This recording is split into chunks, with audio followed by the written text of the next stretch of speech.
Hello guys, welcome back. இந்த வீடியோவில் நம்ம என்ன பார்க்க போறோம்னா லீட் கோட்ல 22 ஜெனரேட் பேரந்தசிஸ் அப்படிங்கிற ப்ராப்ளம் தான் வந்து பார்க்க போறோம். இது வந்து ஒரு மீடியம் லெவலான ப்ராப்ளம் தான். ஸோ நான் ஃபஸ்ட்டு ப்ராப்ளம் ஸ்டேட்மெண்ட் என்ன அப்படிங்கிறது சொல்லிடுறேன். அடுத்து ப்ரோக்ராமிங்கில் எப்படி சால்வ் பண்ணுறதுன்னு பார்க்கலாம். இந்த ப்ராப்ளம் பொறுத்தவரையும் என்னு ஒரு நம்பர் கொடுத்துருவாங்க. நம்ம என்ன பண்ணணும்னா அந்த எண்ணுங்கிற நம்பரை வச்சு பேரந்தசிஸ் வந்து ஜென்ரேட் பண்ணணும். ஜென்ரேட் பண்ணுற பேரந்தசிஸை ஒரு லிஸ்ட்டில் ஸ்டோர் பண்ணிவிட்டு அதை வந்து ரிட்டர்ன் பண்ணும். ஓகேவா? ஸோ இதுக்கு வந்து அவங்க ஒரே ஒரு கண்டிஷன் தான் கொடுத்துருக்காங்க. என்ன கண்டிஷன் அப்படின்னா எல்லா காம்பினேஷனும் எனக்கு இருக்கணும் அப்படின்னு கொடுத்துருக்காங்க. ஓகேவா? ஸோ இப்போ இந்த எக்ஸாம்பிள் பாருங்களேன். என்னோட வேல்யூ 1ன்னு கொடுத்தாங்கன்னா ஒரு ஓப்பன் ப்ராக்கெட் வந்திருக்கு, அதே நேரத்தில் ஒரு க்ளோஸ் ப்ராக்கெட் வந்திருக்கு. இது வந்து ஒரு செட் அப்படின்னு சொல்லலாமா? இப்போ என்னோட வேல்யூ 3 அப்படின்னு கொடுத்தாங்கன்னா 3 ஓப்பன் ப்ராக்கெட் வந்திருக்கு, 3 க்ளோஸ் ப்ராக்கெட் வந்து வந்திருக்கு. ஸோ இது வந்து ஒரு செட் அப்படின்னு சொல்லலாமா? இந்த மாதிரி எத்தனை காம்பினேஷன் நமக்கு இருக்குமோ அத்தனை காம்பினேஷன் வந்து ரிட்டர்ன் பண்ணியிருக்காங்க. இப்போ வந்து இங்கே உங்களுக்கு ஒரு டவுட் வரலாம். என்னோட வேல்யூ 1ன்னு கொடுத்தாங்கன்னா ஒரு க்ளோஸ் ப்ராக்கெட் வந்துட்டு அதுக்கப்புறமா ஒரு ஓப்பன் ப்ராக்கெட் வரலாமா அப்படின்னு கேட்டிங்கன்னா வரக்கூடாது. ஒன்று ஓப்பன் ஆனதுக்கு அப்புறம் தான் இன்னொன்று வந்து க்ளோஸ் ஆகணும். ஓகேவா? ஸோ இது வந்து நம்ம ஒரு கண்டிஷனாகவே இங்கே கொடுக்க போகிறோம் உள்ள. ஸோ நம்ம வந்து ப்ரோக்ராம் எழுத ஸ்டார்ட் பண்ணிடலாம். லிஸ்ட்டு கிரியேட் பண்ணிக்கிறேன். ஸோ LIST அதோட டேட்டா டைப் வந்து ஸ்ட்ரிங் அப்படின்னு கொடுத்துக்கிறேன். அதுக்கு நேம் வந்து LI அப்படின்னே கொடுத்துக்கிறேன். அது வந்து ஒரு array list. So new array list. Okay, next வந்து நான் வந்து இதில் ஒரு மெத்தட் எழுத போகிறேன். என்ன மெத்தட்னா நம்ம பேக் ட்ராக்கிங் அப்படிங்கிற கான்செப்ட் தான் இங்கே வந்து யூஸ் பண்ண போகிறோம். ஸோ பேக் அப்படின்னு ஒரு மெத்தட் எழுதிக்கிறேன். அந்த மெத்தட்குள்ளே நான் சில வேல்யூஸ் எல்லாம் பாஸ் பண்ண போகிறேன். ஸோ இது அப்படியே இருக்கட்டும். அதுக்கப்புறமா என்ன பண்ணணும், நம்ம வந்து லிஸ்ட்டை வந்து ரிட்டர்ன் பண்ணணுமா? ஸோ ரிட்டர்ன் LI அப்படின்னு கொடுத்துட்றேன். எனக்கு வந்து லிஸ்ட்டு ரிட்டர்ன் ஆயிடும். இப்போ இந்த பேக்குங்கிற மெத்தடை வந்து நம்ம இங்கே ரைட் பண்ணிடலாம். ஸோ பப்ளிக் இங்கே எழுதிடுறேன். பப்ளிக் ஸ்டாட்டிக் வாய்ட் பேக் அப்படின்னு கொடுத்துட்றேன். இந்த மெத்தடில் நம்ம என்னென்ன வேல்யூலாம் பாஸ் பண்ண போகிறோம் அப்படின்னு எடுத்துக்கிட்டிங்கன்னா ஃபஸ்ட்டு இந்த லிஸ்ட்டை பாஸ் பண்ண போகிறோம்.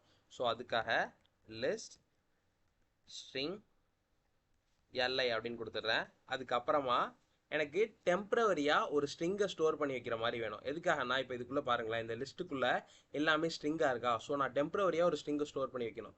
ஸோ அதுக்காக ஸ்ட்ரிங் எஸ் அப்படின்னு கொடுத்துக்கிறேன். இது வந்து எனக்கு டெம்பரரி ஸ்ட்ரிங்கு. அதுக்கப்புறமா எத்தனை ஓப்பன் ப்ராக்கெட் வந்திருக்கு, எத்தனை க்ளோஸ் ப்ராக்கெட் வந்திருக்கு நான் கவுண்ட் எடுக்கணும். ஸோ அதுக்காக இன்ட்டு O அப்படின்னு ஒன்று கொடுத்துக்கிறேன், இன்ட்டு C அப்படின்னு ஒன்று கொடுத்துக்கிறேன். இப்போ எத்தனை ஓப்பன் வந்திருக்குன்னு தெரிஞ்சிடும், எத்தனை க்ளோஸ் வந்திருக்குன்னு தெரிஞ்சிடும். அதை வந்து நான் கவுண்ட் எடுக்க போகிறேன்.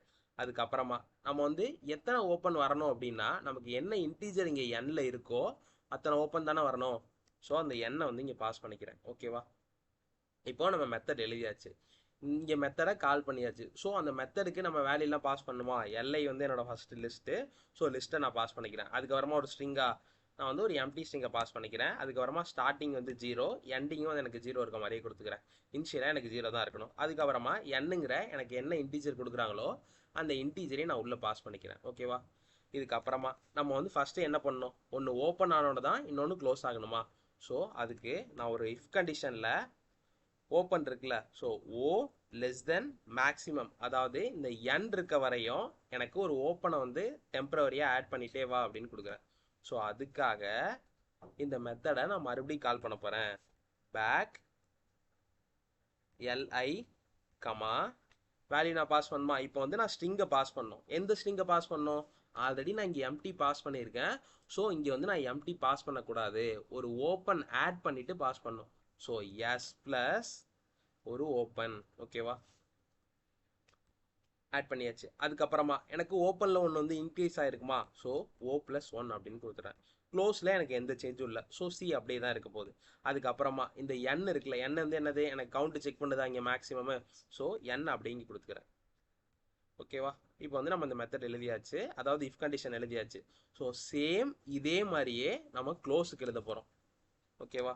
ஸோ இஃப் க்ளோஸும் என்னோட தான் இருக்கா அப்படின்னு நம்ம இங்கே செக் பண்ண போகிறதில்ல. எதுக்காக நான் என்னோட தான் இருக்கான்னு செக் பண்ண போகிறதில்ல, ஒன்று ஓப்பனாக இருந்தால் தான் இன்னொன்று க்ளோஸ் ஆகணும். ஸோ ஓப்பனை விட கம்மியாக இருக்கணும், கம்மியாக இருக்கா இல்லையா அப்படிங்கிறது தான் வந்து செக் பண்ண போகிறேன். இருந்துச்சுன்னா பேக் அப்படின்னு கொடுத்துட்டு சேம் அதே மாதிரி தான் LIங்கிற லிஸ்ட்டை இங்கே போடுறேன். அதோட எஸ் ப்ளஸ் க்ளோஸ் பேரந்தசிஸ், அதுக்கப்புறமா ஓப்பனில் எனக்கு எந்த சேஞ்சுமே இல்லை. ஸோ ஓட வேல்யூ எனக்கு அப்படியே தான் இருக்க போகுது. க்ளோஸில் மட்டும் நான் ஒரு வேல்யூ ஆட் பண்ணுறேன். So C+1. அதுக்கப்புறமா என்னோட இன்டீஜர் நான் பாஸ் பண்ண போகிறேன் எப்போதும் போல் N பாஸ் பண்ணிட்டேன். ஓகேவா? இப்போ நமக்கு ரெண்டு இதில் அதாவது ஒன்று ஓப்பன் ஆனிச்சுன்னா இன்னொன்று க்ளோஸ் ஆகணும் அப்படிங்கிறது கொடுத்தாச்சு. ஓகே, இப்போ எனக்கு இப்போ கண்டினியூஸாக சியில் வந்து இது கிடச்சிருதுன்னு வச்சுக்கோங்க. இதை நான் லிஸ்ட்டில் ஆட் பண்ணுமா? ஸோ லிஸ்ட்டில் ஆட் பண்ணுறதுக்காக ஒரு கண்டிஷன் கொடுக்குறேன். என்ன கண்டிஷன் அப்படின்னா, இஃப் எஸ் தானே என்னோட ஸ்ட்ரிங்கு, டெம்பரரி ஸ்ட்ரிங்கு. ஸோ எஸ்ஸோட லென்த்து வந்து double equal to N into டூவாக இருக்கான்னு பார்க்குறேன். எதுக்காக நான் என் இன்ட்டு டூவாக இருக்கான்னு பார்க்கணுன்னா அப்படி வச்சுக்கோங்களேன். இப்போது என்னோட வேல்யூ இங்கே வந்து நான் டெம்பரரியாக கொடுத்துக்கிறேன் பாருங்களேன். என்னோட வேல்யூ 3 இருக்குன்னு வச்சுக்கோங்க. எனக்கு என்ன எப்படி இருக்கணும்? இப்படி இருக்கணுமா? ஸோ இதில் எத்தனை இருக்குது? 3 ஓப்பன் இருக்குது, 3 க்ளோஸ் இருக்குது. இது வந்து ஒரு ஸ்ட்ரிங்காக இமேஜின் பண்ணிக்கோங்களேன். ஸ்ட்ரிங் எஸ் ஈக்குவல் டு அப்படின்னு இமேஜின் பண்ணிக்கோங்க. இது ஸ்ட்ரிங்காக இமேஜின் பண்ணிட்டீங்கன்னா இதோட லென்த்தை பிரிண்ட் பண்ணால் எனக்கு என்ன வரும்? 6 வருமா? ஸோ நம்ம என்னோட வேல்யூ 3 கொடுத்தா 6 லென்த் இருக்க மாதிரி தான் நம்ம வந்து ஒரு ஸ்ட்ரிங்கு கிரியேட் ஆகுது. ஓகேவா? ஸோ இங்கே என்ன கொடுக்குறேன்னா n இன்ட்டு 2 அப்படின்னு கொடுக்குறேன். என்ன வேல்யூ எனக்கு கொடுக்குறனோ அதோட டபுளாக இருக்கணும். ஓகேவா? ஸோ அப்படி இருந்துச்சுன்னா எனக்கு li அப்படிங்கிற லிஸ்ட்டில் ஆட் பண்ணிடு. ஆட் ஆஃப் எதை ஆட் பண்ணணும்? இந்த ஸ்ட்ரிங் ஆட் பண்ணுமா? ஸோ ஸ்ட்ரிங்கை ஆட் பண்ணிடுறேன். ஆட் பண்ணதுக்கப்புறமா ரிட்டர்ன் ஸ்டேட்மெண்ட் எழுதிடுறேன். ஓகேவா? ஸோ இதை ரிமூவ் பண்ணிட்டு ரன் பண்ணி காட்டுறேன்.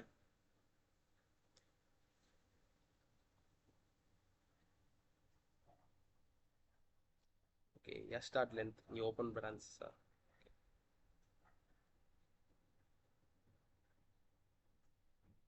ப்ரோக்ராம் ரன் ஆயிடுச்சு. நெக்ஸ்ட் சப்மிட் பண்ணுறேன். சப்மிட் ஆயிடுச்சு. அவ்வளோதாங்க இந்த வீடியோ. இந்த வீடியோ உங்களுக்கு பிடிச்சதுன்னா லைக் பண்ணுங்கள், ஷேர் பண்ணுங்கள். மறக்காம நம்ம சேனலை சப்ஸ்கிரைப் பண்ணிட்டு உங்கள் ஃப்ரெண்ட்ஸுக்கு இந்த வீடியோ ஷேர் பண்ணுங்கள். பாய்.